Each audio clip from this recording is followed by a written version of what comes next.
The central highlands of Vietnam existed in a world apart from the coastal lowlands where most of the war was fought. While American Marines battled for cities like Hue and Da Nang, while soldiers slogged through rice paddies in the Mekong Delta, the highlands remained largely untouched by modern civilization. A vast expanse of mountainous jungle where time seemed to move differently, where the rules that governed the rest of the world didn't quite apply. The French had learned this during their colonial occupation. They'd built a few outposts in the region, established a handful of plantations, but they'd never truly controlled it.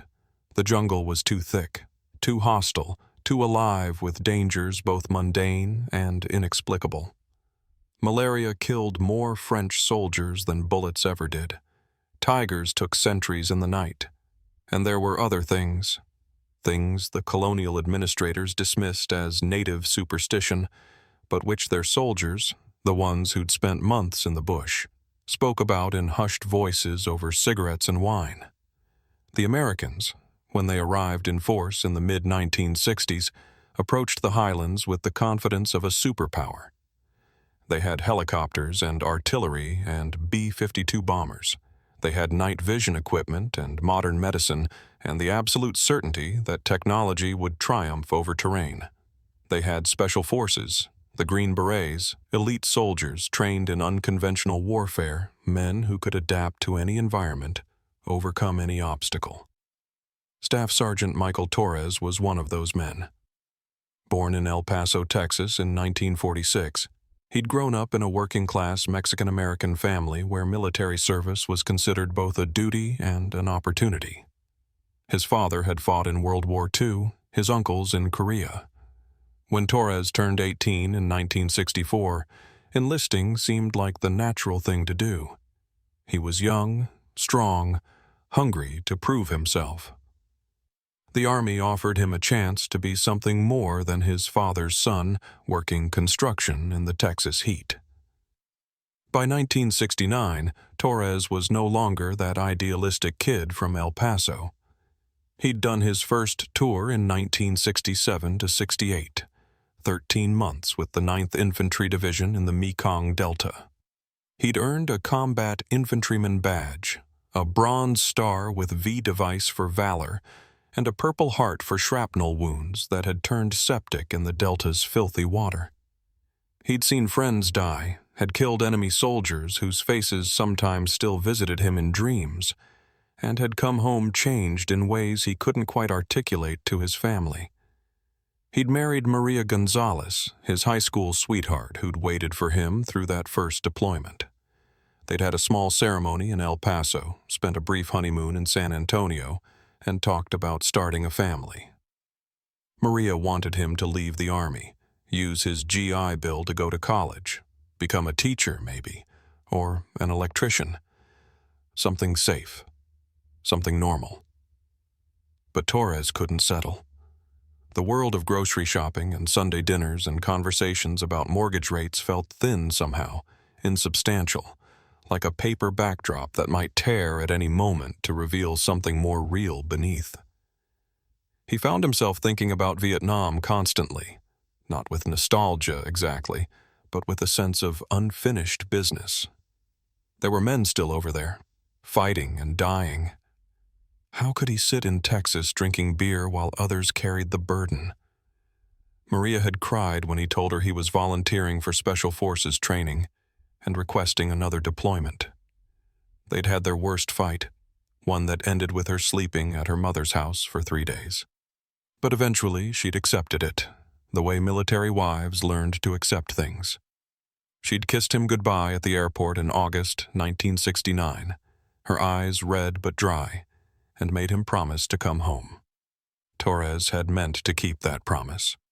He arrived at Camp Long Than in early September, assigned to the 5th Special Forces Group, and was immediately posted to a remote fire base designated A223, located in Kon Tum Province, near the Cambodian border.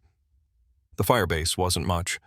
A few wooden buildings surrounded by sandbags and concertina wire, a helicopter landing pad, and a perimeter defended by Montagnard militia fighters under American advisement. 12 American soldiers lived there permanently. Torres and his A-team of 11 other Green Berets, all of them veterans, all of them volunteers. The Montagnard people, the name was French, meaning mountain people, were not Vietnamese. They were indigenous tribes who'd lived in the Highlands for thousands of years, with their own languages, their own customs, their own understanding of the world. The Vietnamese lowlanders had historically treated them as backward savages, discriminated against them, pushed them deeper into the mountains. When the war came, the Montagnards had sided with the Americans, not out of any love for capitalism or democracy, but because the Americans treated them with respect and because they hated both the Viet Cong and the North Vietnamese Army equally. Working with the Montagnards required a different mindset than working with regular army units. You couldn't just give orders and expect them to be followed. You had to build relationships, earn trust, understand that these people had survived in the jungle for generations and knew things about this place that no American training manual could teach. Torres's counterpart was a tribal elder named Yibam Enuol, who spoke French learned from colonial missionaries and a little broken English picked up from Special Forces advisors. Yibam was perhaps 60 years old. It was hard to tell, as the Montagnards didn't track birthdays the way Americans did, with gray-streaked hair, weathered skin the color of teak wood, and eyes that seemed to hold vast reservoirs of knowledge about the jungle and its secrets. In the first few weeks at Firebase A223, Torres and Yibam developed a working relationship built on mutual respect. The old chief taught Torres about the terrain, about which plants were edible and which were poisonous, about how to read the jungle's moods and anticipate weather changes. In return, Torres coordinated supply drops that brought the Montagnard village rice and medical supplies, arranged for a Special Forces medic to treat sick children, and trained the tribal fighters in modern infantry tactics. It was during one of these planning sessions in early October that Torres first learned about the Forbidden Valley. The American intelligence reports indicated that the North Vietnamese Army was using a network of trails through the Highlands to move supplies and reinforcements from Cambodia into South Vietnam. One particular valley, designated on military maps as Grid Square XD-847-293, showed consistent signs of enemy activity: tracks, abandoned campsites, intelligence from local informants. Command wanted eyes on the ground, wanted to confirm NVA presence, and, if possible, call in airstrikes to disrupt their supply lines. Torres had spread a topographical map across the rough wooden table in the Firebase's operations center. Yibam, who'd been invited to the briefing because his fighters would provide security for any patrol, studied the map for a long moment before placing his weathered finger on the designated valley. "This place," Yibam said in French, his voice careful and measured, "is not good for your soldiers to go." Lieutenant Daniel Morrison, Torres's second-in-command and the only other officer on the team, smiled politely. Morrison was 23 years old, fresh from officer candidate school and Special Forces training. This was his first deployment, his first real taste of combat, and he still had that earnest enthusiasm that came before the war ground it out of you.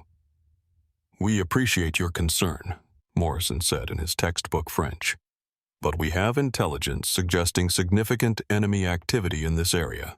We need to verify it."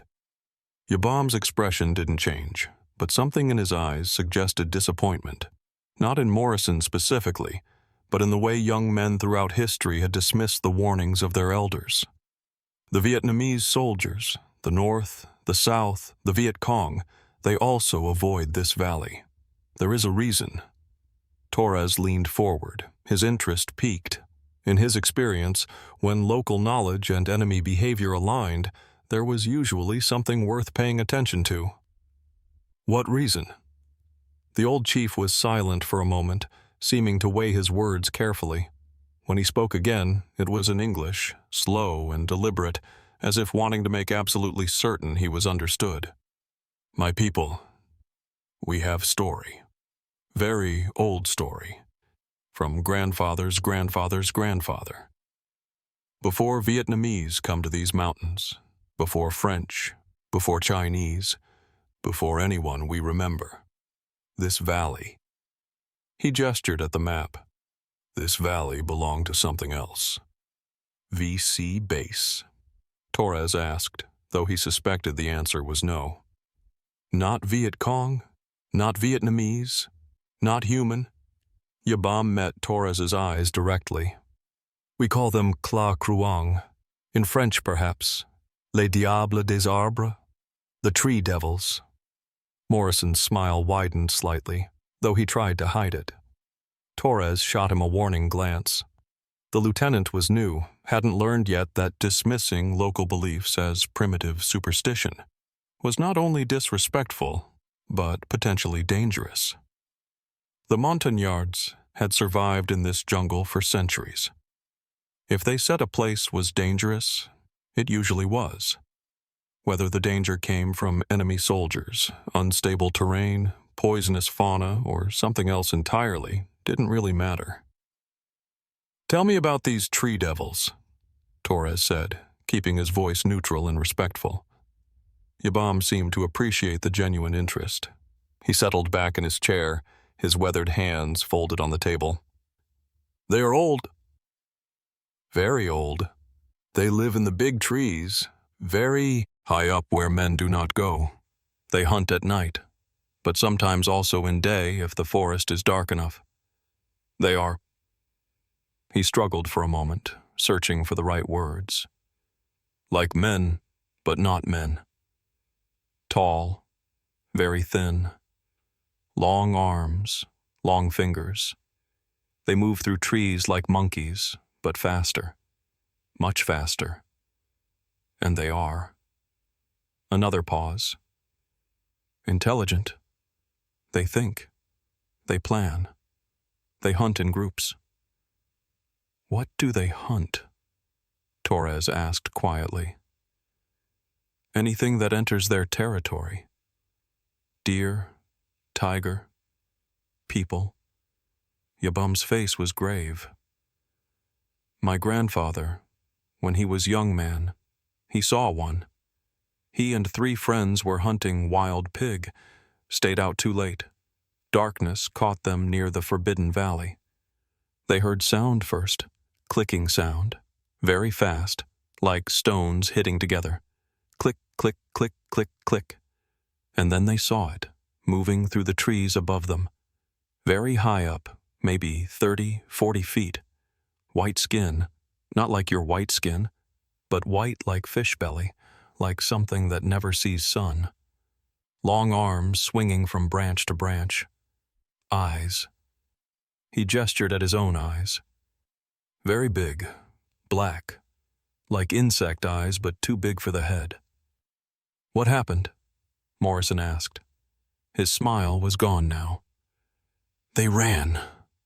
Very fast. But the klah kruang followed them, jumping through trees, always above them, making that clicking sound. 2 of my grandfather's friends were slow runners. The klah kruang took them. Yabam paused, his eyes distant, as if seeing something that had happened decades before he was born. Next morning, other men from village went to look. Found one friend in tree, very high up. No head, no blood on ground below. Other friend, never found. Only his rifle, in pieces, scattered around like child's toy broken apart. The room was quiet for a moment. Outside, Torres could hear the normal sounds of the fire base, soldiers talking, equipment being moved, a helicopter landing somewhere in the distance. Normal, reassuring sounds of military order and human civilization. Inside this room, however, Yabam's story seemed to create a pocket of something older, something that predated helicopters and radios and M16 rifles. How many of these creatures are there? Torres asked. Yabam shrugged. We do not know. Maybe many, maybe few.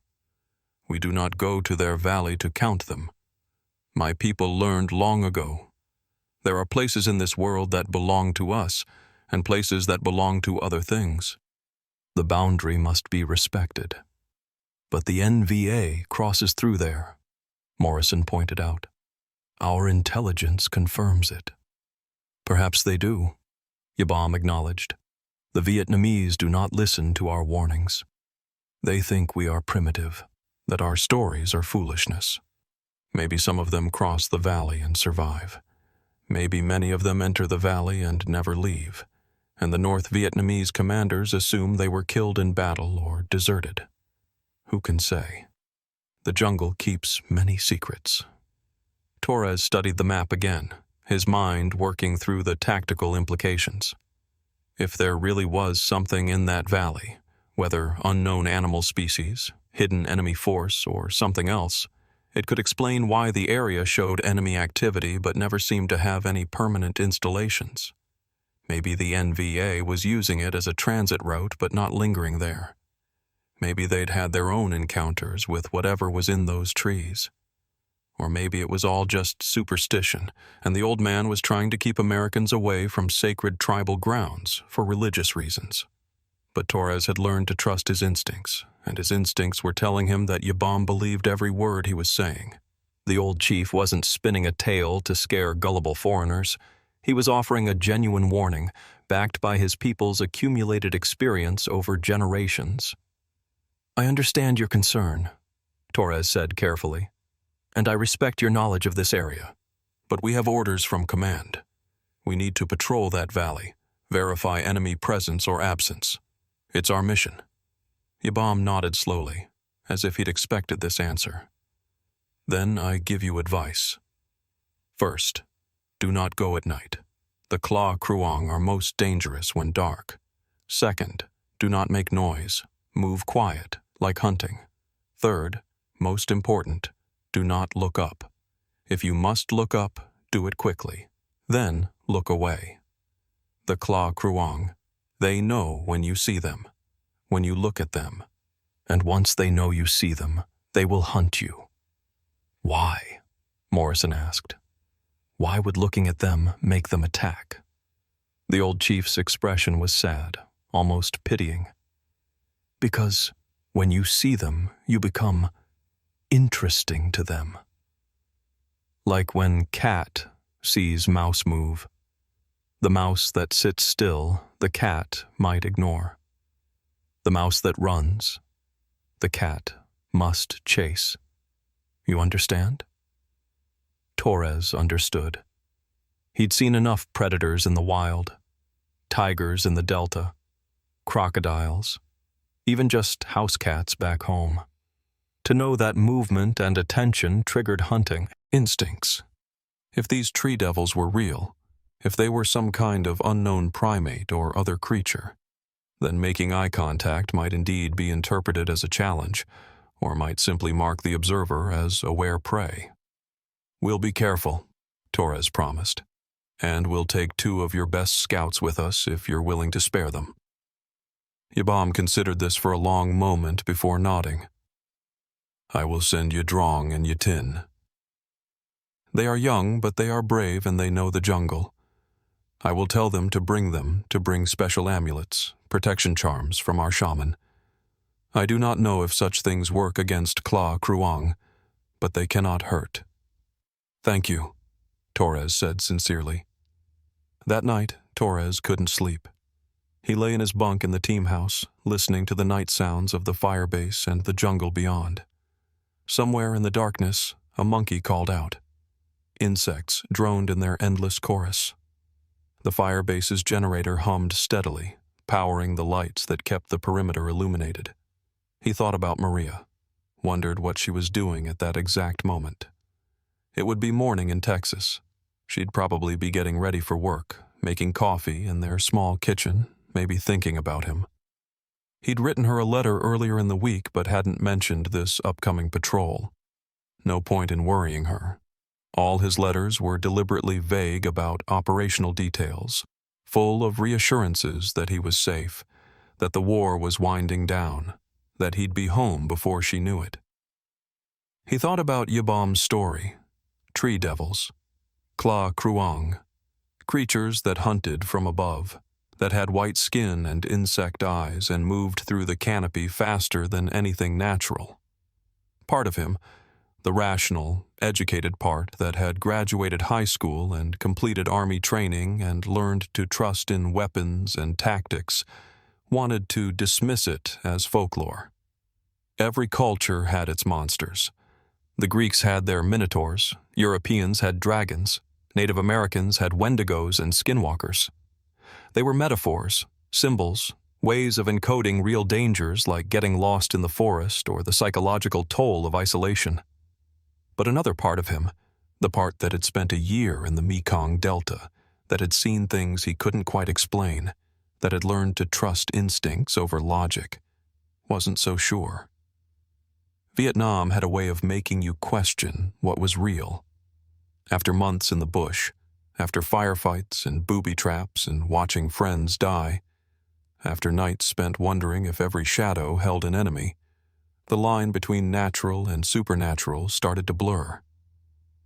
And there was something in Yabam's voice, something in his eyes, that suggested he wasn't speaking in metaphors. Torres finally fell asleep around 0300 hours, and when he did, he dreamed of white shapes moving through dark trees, of clicking sounds that echoed through his skull, of looking up to see eyes, huge, black, insectile eyes, staring down at him from branches that swayed in a wind he couldn't feel. He woke at 6 a.m., covered in sweat despite the morning coolness, his heart racing. It was just a dream, he told himself. Just a dream. 3 days later, Torres led his patrol into the Forbidden Valley. The team consisted of 6 men: Torres himself, Lieutenant Morrison, Sergeant First Class James "Rat" Kowalski, Specialist Raymond Lee, and the 2 Montagnard scouts Yabam had provided, Yidrong and Yitin. Kowalski was a Chicago native, 32 years old, with a weathered face that made him look older. He'd earned his nickname Rat during his previous deployment, when he'd spent 7 months as a tunnel rat in Cu Chi, crawling through the Viet Cong's underground complexes armed with nothing but a pistol and a flashlight. Tunnel rats had the highest mortality rate of any specialty in Vietnam. The work was claustrophobic, terrifying, and deadly. Kowalski had survived through a combination of skill, luck, and a peculiar fearlessness that came from having already faced his worst nightmares in those dark tunnels beneath the earth. Raymond Lee was the youngest member of the patrol, just 21 years old, a radio man from California who'd been in country for 8 months. He was good at his job, kept the PRC-25 radio working even in the jungle's humidity, maintained discipline about radio procedures and call signs. He was quiet, competent, and Torres trusted him. Yidrong and Yitin were both in their early 20s, warriors from Yibam's tribe who'd been fighting alongside the Americans for 2 years. They wore a mixture of military equipment and traditional clothing, U.S. Army jungle fatigues combined with hand-woven bracelets and necklaces that held spiritual significance. Both carried M16 rifles provided by the Americans, but they also carried traditional weapons, long knives and crossbows, that their ancestors had used for centuries. Before the patrol left, Torres noticed that both Montagnard scouts were wearing small leather pouches around their necks, and their wrists were wrapped with what looked like woven grass dyed red. When he asked about it, Yidrong explained in broken English that these were protection charms blessed by the village shaman, meant to ward off evil spirits and dangerous animals. Torres didn't comment. Every culture had its rituals, its ways of facing fear. If wearing a leather pouch made these men feel safer, that was fine by him. Hell, he had a St. Christopher medal in his pocket that Maria had given him. He wasn't even particularly religious, but he carried it anyway because it reminded him of home, and because, deep down, he figured it couldn't hurt. They departed Firebase A-223 at 0600 hours, moving out in single file through the morning mist. The plan was straightforward: reach the valley by early afternoon, conduct reconnaissance, look for signs of NVA activity, and return before nightfall. In and out. Simple. The jungle they moved through was typical Central Highlands terrain. Steep hills covered in dense vegetation, the ground a tangle of roots and vines, visibility limited to maybe 20 feet in any direction. The Americans moved carefully, using hand signals, watching for booby traps and ambushes. The Montagnard scouts ranged ahead and to the sides, their knowledge of the terrain allowing them to spot danger signs that the Americans would have missed. For the first 2 hours, everything seemed normal. The jungle was alive with sound, birds calling, monkeys crashing through branches overhead, insects providing a constant background hum. It was hot and humid, and within minutes of leaving the fire base, everyone was soaked with sweat. This was normal. This was just Vietnam. But as they descended into the valley Yapam had warned about, Torres began to notice changes. The bird calls were becoming less frequent. The monkeys had gone quiet. Even the insects seemed more subdued, their buzzing reduced to occasional half-hearted attempts at sound. The jungle, which had been chaotic with life just an hour before, was gradually falling silent. The Montagnard scouts noticed it too. Torres saw Ye Drong and Wai Tin exchanging glances, saw the way their hands kept touching the protection pouches around their necks. They were nervous, and when men who'd lived in the jungle their entire lives got nervous, that was a bad sign. Kowalski moved up beside Torres, his CAR-15 held ready, his eyes constantly scanning the terrain. "You feel that?" he whispered. "Yeah," Torres admitted quietly. "Something's off." "Could be VC," Kowalski suggested, though his tone suggested he didn't really believe it. "Maybe they got sentries out, watching the trail. That could explain why everything's gone quiet. Animals know when humans are around." "Maybe," Torres said. But he didn't think it was VC. He'd been on enough patrols to know what it felt like when the enemy was close. This felt different. This felt older somehow, more primal, like the jungle itself was holding its breath. They reached the stream around 1400 hours. It was exactly where the map said it should be. A clear flowing creek, maybe 15 feet wide, cutting through the valley floor. The water was surprisingly clean, running over smooth stones that had been worn down by centuries of flow. On either side of the stream grew massive trees, their trunks easily 6 feet in diameter, their branches spreading out far above to create a canopy so thick that very little sunlight reached the ground. It should have been beautiful. It should have been peaceful. Instead, it felt wrong. Torres called a halt, using hand signals to spread the patrol out in a defensive perimeter. Lee set up the radio, preparing to make the scheduled check-in with the fire base. Morrison moved to Torres's side, his M16 held ready, his eyes scanning the tree line. "See anything?" Morrison whispered. Torres shook his head, but he felt something. The hair on the back of his neck was standing up, the way it did before incoming mortar fire. That animal instinct that sometimes saved your life if you listened to it. Ye Drong, one of the Montagnard scouts, had frozen in place. He was staring upward into the canopy, his body rigid, his face gone pale beneath his dark skin. Torres followed his gaze, but saw nothing except branches and leaves and shadow. Miles of branches, miles of leaves, miles of shadow. Torres moved toward Ye Drong, placing a hand on the young warrior's shoulder. "What is it?" he asked quietly in French. Ye Drong's response came in a mixture of French and his tribal language, his words tumbling out too fast for Torres to fully understand. But the meaning was clear enough from his tone and body language. "It's here. It's watching us. We need to leave now." Before Torres could respond, they heard it. Click, click, click, click, click. The sound was like nothing Torres had ever heard before. Rapid, mechanical almost, like someone snapping rocks together or clicking their tongue against their teeth at incredible speed.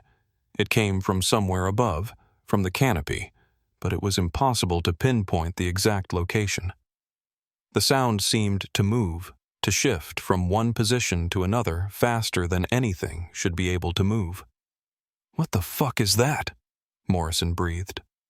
Kowalski had his weapon up, pointing toward the source of the sound, or where he thought the source was. Lee had dropped the radio handset and drawn his sidearm. Yatin was speaking rapidly in his own language, backing away from the stream, his eyes wide with fear. The clicking stopped. The silence that followed was absolute and terrible. Even the stream seemed to have stopped babbling. The wind, if there had been any wind, died completely. It was as if the entire jungle was holding its breath. Torres made a decision. "We're moving. Now, back the way we came. Weapons ready. Watch your intervals." Something dropped from the canopy. It landed in the middle of the creek with a splash that seemed impossibly loud in the silence, about 30 yards upstream from their position. Water sprayed up in a curtain that caught the filtered sunlight, creating brief rainbows that vanished almost immediately. For a moment, just a single frozen moment, Torres couldn't process what he was seeing. His brain refused to accept the information his eyes were sending it. The thing in the water looked vaguely humanoid, roughly man-sized, but the proportions were all wrong, impossibly wrong, like someone had taken a human being and stretched it on a rack until every limb was twice as long as it should be. Then it stood up. Torres had been in combat. He'd seen people die, had killed people himself. He'd seen wounds that would give him nightmares for the rest of his life. He thought he was beyond being shocked, beyond being frightened by mere visual stimuli. He was wrong. The creature stood perhaps 7 feet tall, but most of that height came from its elongated limbs and narrow torso. It was painfully, impossibly thin, as if every ounce of excess flesh had been stripped away to leave only bone and sinew covered by skin so pale it was almost translucent. Torres could see what might have been veins or arteries running beneath the surface, dark lines against fish belly white. But it was the arms that held his attention. They hung down past where the knees should be, or where knees would be on a human. Each arm ended in a hand that seemed to have too many joints, too many angles, fingers that were individually as long as a man's forearm. And at the end of each finger, clearly visible even from 30 yards away, were claws, curved, black, sharp as fishhooks. The thing's head was elongated, cone-shaped, with a face that seemed to have been designed by someone who'd heard about human facial features but had never actually seen them. The mouth was a lipless slash that revealed, even from this distance, rows of teeth that were too numerous and too sharp. No nose that Torres could identify. And the eyes. Oh God, the eyes. They were enormous, taking up perhaps half the creature's face, perfectly round, perfectly black, without any visible whites or pupils.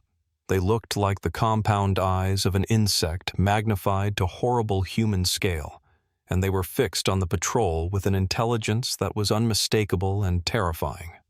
For maybe 3 seconds, though it felt like 3 hours, nobody moved. The creature stood in the creek, water dripping from its pale body. The patrol stood frozen on the bank, weapons half raised.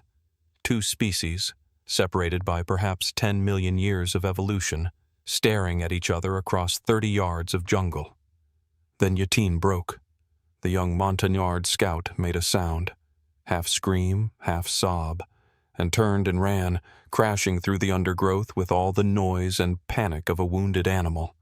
The creature's head snapped toward the sound with mechanical precision, those huge black eyes tracking the fleeing scout. And then it moved. Torres had seen a lot of things move fast in his life. He'd seen cheetahs on nature documentaries, had seen Vietnamese soldiers sprint across open ground under fire, had seen monkeys racing through trees. None of it, nothing he'd ever witnessed, had prepared him for the speed with which this creature moved. One moment it was standing in the creek. The next moment it was on the bank. The transition between these two states was so fast that Torres's brain couldn't process it.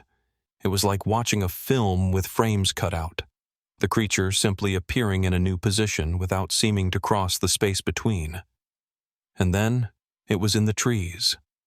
Torres saw it leap, if that was even the right word, upward and outward in a single fluid motion that defied physics, those impossibly long arms reaching for a branch 15 feet up, catching it, pulling, launching itself forward to another branch, then another. It moved through the canopy like a spider moving across a web, like a dolphin, moving through water, with a grace and speed that seemed to mock every law of motion and momentum Torres had ever learned. It was going after Yatin. "Fire!" Torres was screaming, his Car 15 coming up to his shoulder, his finger finding the trigger. "Fire! Fire!" The jungle exploded with gunfire. Morrison was shooting, and Kowalski and Lee, all of them aiming at the pale shape that flickered through the branches above. Tracer rounds cut red lines through the canopy. Bark exploded from tree trunks. Leaves and branches fell like rain. The noise was deafening, overwhelming, the concentrated fury of modern weapons unleashed in full automatic rage. But the creature didn't slow down. Torres was certain, absolutely certain, that at least some of their rounds must have hit it. He'd seen bark exploding inches from that pale body, had seen what might have been impacts against its torso or limbs, but it showed no sign of being wounded, no sign of even noticing the bullets. It just kept moving, kept pursuing Yatin with single-minded determination. Torres heard Yatin screaming, heard the young scout crashing through undergrowth maybe 50 yards away, and then the screaming stopped. Stopped abruptly, mid-cry, cut off like someone had flipped a switch. "Cease fire!" Torres commanded. The shooting stopped. In the ringing silence that followed, they could hear something above them, something moving, something dragging. And then the clicking started again. Click, click, click, click, click. But this time it wasn't coming from one direction. It was coming from multiple directions, left and right and behind them. Torres spun around, his weapon tracking, his heart hammering against his ribs.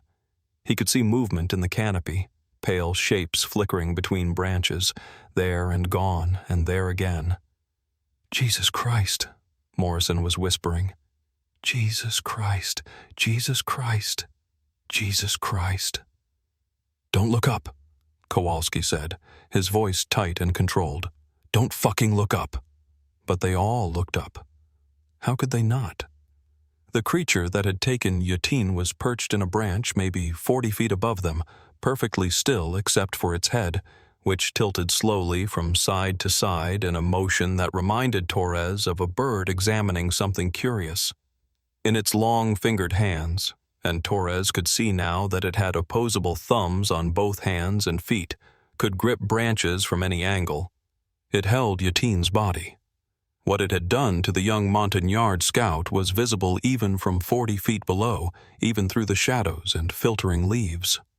Torres felt his gorge rise, felt acid burning the back of his throat. He forced himself to look away. Yadrong was speaking in his tribal language, a rapid stream of words that might have been prayers or curses, or simply the sound of a mind breaking under unendurable stress.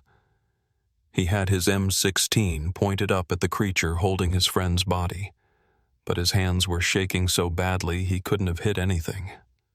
"We need to move," Torres said, his voice sounding strange in his own ears, too calm considering what they were seeing. "Slow. No running. Back toward the trail. Stay together. Morrison, get on that radio. Call for extract." The clicking erupted from 3 different directions at once. Torres's head snapped left and right. There were more of them. At least 2, maybe 3 more, moving through the canopy in a loose circle around the patrol's position.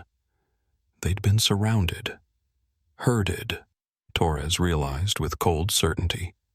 Herded away from the creek, deeper into the valley, further from safety. These things were hunting them, not randomly, not instinctively. They were using tactics, coordination, intelligence. Contact left! Kowalski was firing again, short, controlled bursts into the trees. Something pale flashed between branches, gone before Torres could get a clear look at it. Contact right! They're all around us. Move! Torres grabbed Morrison's shoulder, physically pushing the young lieutenant forward. Break contact! Go, go, go! They ran. All tactical discipline evaporated in an instant. They crashed through the jungle like animals fleeing a forest fire, branches whipping their faces, vines catching at their equipment, roots threatening to trip them with every step. Behind them, no, above them, around them, the creatures gave chase. The sounds they made were no longer just clicking. Now there were other noises mixed in, high-pitched shrieks that seemed to come from throats never meant to produce sound in the human audible range, mixed with that constant rapid clicking that seemed to echo inside Torres's skull like teeth chattering at impossible speed. Raymond Lee went down first. Torres heard the radio man scream, heard a crash as something very heavy hit the jungle floor, heard Lee's car 15 firing on full automatic until the magazine ran dry. Torres spun around, bringing his own weapon to bear, but all he could see was dense undergrowth and Shadow and Lee's PRC-25 radio lying on the ground, its handset swinging gently on its coiled cord. Lee himself was gone. Simply gone. Keep moving! Torres grabbed Morrison, who'd frozen in place, his face white as paper, his eyes showing too much white. We can't help him! Move! They could hear Kowalski behind them, still firing, the veteran sergeant fighting a rearguard action against enemies he couldn't see, buying time for the others to escape. Torres wanted to go back, wanted to help, but tactical sense overrode emotion. Going back meant dying. Their only chance was to break contact, get to open ground where a helicopter could extract them. They burst out of the heavy jungle into a small clearing, maybe 50 feet across. The afternoon sun was suddenly bright after the gloom of the canopy, momentarily blinding. For just a moment, Torres felt a surge of hope. Maybe the creatures wouldn't follow them into the open. Maybe they were like vampires or something. Maybe sunlight. Kowalski erupted from the tree line behind them, his face a mask of blood from a scalp wound, his CAR-15 held in one hand, while his other hand pressed against his side where his uniform was dark with blood. They're right behind! Something grabbed him from above. Torres saw it this time, saw the pale arm reach down from the trees at the clearing's edge, saw those impossibly long fingers wrap around Kowalski's chest with the casual ease of an adult picking up a doll. The veteran sergeant managed to get his weapon up, managed to fire one burst upward even as he was lifted off his feet, and then he was gone, dragged up into the canopy so fast it seemed like magic, like a trapdoor spider taking prey, there one moment and gone the next. His screaming lasted maybe 10 seconds, and then that stopped too. Torres, Morrison, and Drong stood in the center of the clearing, forming an unconscious triangle, their backs to each other, weapons pointed in all directions. The tree line around them was alive with movement, pale shapes flickering between shadows, moving positions, preparing for...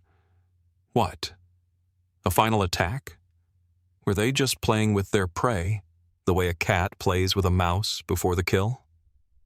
We're not going to make it, are we, Sarge? Morrison's voice was surprisingly steady for a kid on his first tour who'd just watched 3 men die in ways that violated every rule of reality he'd been taught since childhood. Torres opened his mouth to respond, to say what he didn't know, to lie maybe, to offer false hope, to do what sergeants were supposed to do and tell their men everything would be okay. Before he could speak, Gunfire erupted from the jungle to their north. Not American weapons. The distinctive crack of AK-47s, the sound as familiar to any Vietnam veteran as his own heartbeat. And then shouting in Vietnamese, and more shooting, and the most beautiful sound Torres had ever heard in his life. The whump, whump, whump of helicopter rotors. The NVA had found them. Or rather, an NVA patrol had stumbled into the same hell that Torres's team had. And somewhere overhead, a Huey gunship was responding to Morrison's radio call from earlier. The creatures vanished. One moment the tree line was full of pale bodies and clicking sounds and the sense of imminent attack. The next moment they were simply gone, melting back into the deep jungle like mist before sunrise. Torres didn't see them leave, didn't hear them leave. They were just gone.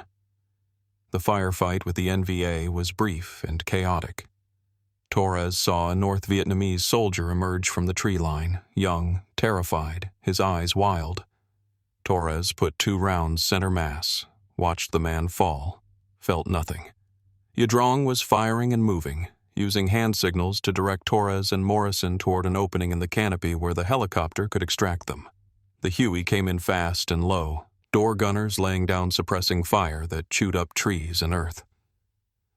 Morrison reached the helicopter first, grabbing the offered hand of the crew chief and hauling himself aboard. Yadrong went next, then Torres, grabbing the skid and pulling himself up even as the pilot was already lifting off, not waiting for confirmation that everyone was secure because staying on the ground meant dying.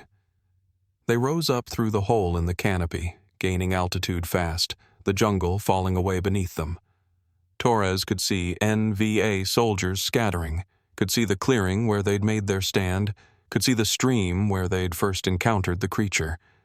And just before they cleared the tree line entirely, Torres saw them. Pale shapes, dozens of them, maybe more. Moving through the upper branches like swift and silent ghosts, flowing deeper into the valley, away from the noise and violence, back to whatever dark places they came from. Some were carrying things. Bundles wrapped in what might have been vegetation or might have been something else. Bundles that were the wrong shape, the wrong size. Bundles that Torres's mind refused to identify even though some part of him understood exactly what they were.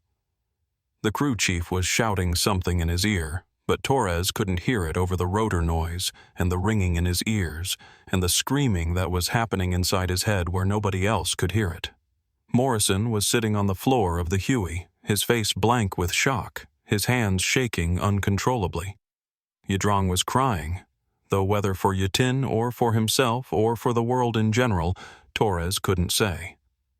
They landed at Firebase A-223 23 minutes later. Torres filed a report. He changed some details, made it sound like they'd been ambushed by a superior NVA force, lost 3 men in the firefight, were extracted under fire. Nobody questioned it. Men died in the central Highlands every day. What was 3 more? The official report listed Sergeant First Class James Kowalski, Specialist Raymond Lee, and Montagnard Scout Yi Tin Buon as killed in action, enemy contact, Grid Square XD-847-293. Their names would eventually be added to the Vietnam Veterans Memorial in Washington, D.C., carved in black granite alongside 58,000 others. The report said nothing about tree devils, nothing about clicking sounds, nothing about creatures that moved through the canopy faster than physics should allow, nothing about intelligence and tactics and hunting strategies that suggested these things, whatever they were, had been perfecting their craft for millions of years. That night, Torres sat with Yabam outside the old chief's hut. They didn't speak for a long time. Torres had brought a bottle of whiskey he'd been saving for a special occasion, though he couldn't have said what special occasion warranted drinking it now. They passed it back and forth in silence, watching the sun set over the mountains, watching darkness claim the jungle. Finally, Yabam spoke. "You went to the valley. It wasn't a question. Torres nodded. "I am very sorry for your men," the old chief said quietly. "The kruang are very old. They were here before the Vietnamese came to these mountains, before the French, before the Chinese, before anyone we remember. My people's oldest stories speak of them. Once they were everywhere in these mountains. But we learned to avoid their places, and they learned to avoid ours, a balance, an understanding between species." "What are they?" Torres asked. His voice sounded strange, hollow, like it was coming from someone else. Yabam was silent for a long moment, staring out at the darkening jungle. "We do not know. Spirits, perhaps. Or something that was once human and became something else over many generations. Or something that was never human at all, that only looks like us the way a praying mantis looks like a blade of grass. A shape designed for hunting, for survival, with no more connection to humanity than a shark has to a dolphin. Does it matter? They are here. They have always been here. They will be here long after this war is forgotten, after all the Americans go home, after all the Vietnamese kill each other or make peace. The kruang will still be in their valley, in their trees, hunting in the darkness."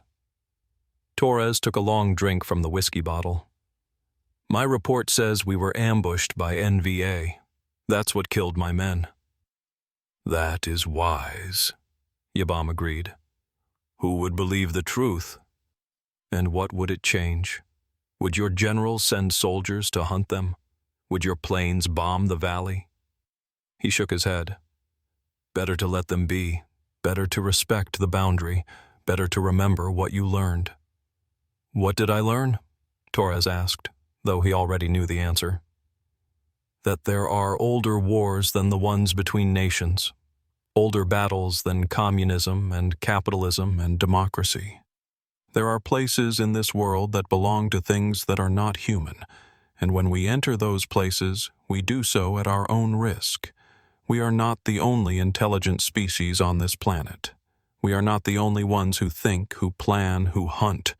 We are simply the only ones who've forgotten that others exist." They sat in silence for a while longer.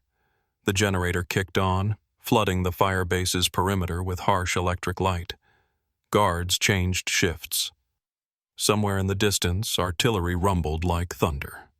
The normal sounds of war, human war, the kind that made sense according to rules written in Geneva and strategy guides and military doctrine. But beyond the wire, beyond the lights, the jungle was dark and deep and full of things that had never read those rules, that followed older laws written in blood and hunger and the eternal dance of predator and prey. "I'm going home," Torres said suddenly. "As soon as my tour's up, I'm going home. To Texas, to my wife, and I'm never coming back." Yabam nodded. "That is good. This is not your war. This jungle, these mountains, they belong to my people, and to the kruang, and to others you have not met. You Americans, you come with your helicopters and your bombs, and you think you can reshape the world to suit your vision. But some things cannot be reshaped. Some boundaries cannot be crossed. Go home. Tell your wife you love her. Have children. Live your life. And when someone asks you about the war, tell them about the war you were sent to fight. Not..." He gestured toward the dark jungle. "Not the older war. Not the war that has no sides, no politics, no beginning or end." Torres did go home. He survived the rest of his deployment, flew back to Texas in February 1970, received an honorable discharge, and tried to resume his normal life. He and Maria had 3 children. He worked construction like his father, coached Little League baseball, went to church on Sundays, mowed his lawn every Saturday. He never spoke about what happened in that valley. Not to Maria, not to his children, not to the VA doctors who treated him for what they called post-traumatic stress disorder. not to his buddies from the war when they got together for beers and reminisced about Vietnam. Some stories, he decided, were better left untold. But every year, on the anniversary of that day in October 1969, Torres would pour a glass of whiskey and leave it on his back porch overnight. For his fallen brothers, he would tell anyone who asked. For the men who didn't make it home. Though in his heart, he knew it was also an offering. A small gesture of respect to things that lived in places humans were never meant to go. A reminder that the world was older and stranger than most people imagined. That there were territories beyond human jurisdiction, rules that predated civilization. An acknowledgement that when you entered another creature's territory, when you looked up and saw them looking back, you became part of an older equation than any written in military manuals or political doctrine. You became prey. Torres died in 2019 at the age of 73 in a hospital bed in El Paso. His children and grandchildren were with him. Maria held his hand. He drifted away peacefully, they said, quietly, without pain. But in his final moments, he was back in that valley. He could hear the clicking sounds, could see pale shapes moving through branches far above, could feel that ancient fear, that primal understanding that he was being hunted by something older and more perfectly adapted to its environment than he could ever be. "Don't look up," he whispered with his last breath. Maria, leaning close to hear him, didn't understand. She thought he was talking about heaven, maybe, about not looking up at God because he wasn't ready to go. She never knew he was trying to pass on a warning. The valley is still there, in what is now the Ngoc Hoi district of Kon Tum Province, Vietnam. The triple-canopy jungle has reclaimed it entirely. No roads, no villages, no military installations. The Vietnamese government has declared much of that region a nature preserve, citing the need to protect rare species and maintain biodiversity. Local people still avoid certain areas, though most of them couldn't tell you exactly why anymore. The old stories have been largely forgotten, dismissed as superstition by a modern generation that doesn't believe in spirits or tree devils. But sometimes, not often, but sometimes, hikers or researchers venturing too deep into the restricted zones report strange things. Clicking sounds from the canopy, like stones striking together rapidly. Shapes moving through the trees with impossible speed and grace, pale against the dark green of the jungle. Bodies of animals found in trees, 40 feet up, drained of blood, arranged in ways that suggest intelligence. Equipment that goes missing from camps at night, taken by hands that leave no footprints. The Vietnamese government investigates these reports when they're made officially, usually concluding that the witnesses were mistaken, that they saw monkeys or large birds, that animal deaths can be explained by leopards or other known predators. But they also, quietly, without much publicity, enforce the boundaries of those restricted zones more strictly. They post additional warnings. They fine people who venture too deep. They make it clear, in ways both official and unofficial, that certain valleys are not open to tourism or research. Some boundaries, it seems, are maintained for reasons that go beyond environmental protection. Some territories belong to others. And in the deep jungle of the Central Highlands, where the trees grow tall enough to scratch the sky and the canopy is so thick that even at midday the forest floor exists in perpetual twilight, something still lives, still hunts, still clicks. The war ended in 1975. The Americans went home. The Vietnamese reunified their country. The world moved on, as it always does, as it must. But in the valley that locals once called forbidden, in the trees that tourists are warned away from, in the shadows that exist beyond human jurisdiction, the kruang remain, watching, waiting, understanding in their ancient way that humans are temporary visitors to a world that belongs, ultimately, to those who were here first and who will be here last, to those who hunt from above, to those who move through darkness, to something they call the tree devil.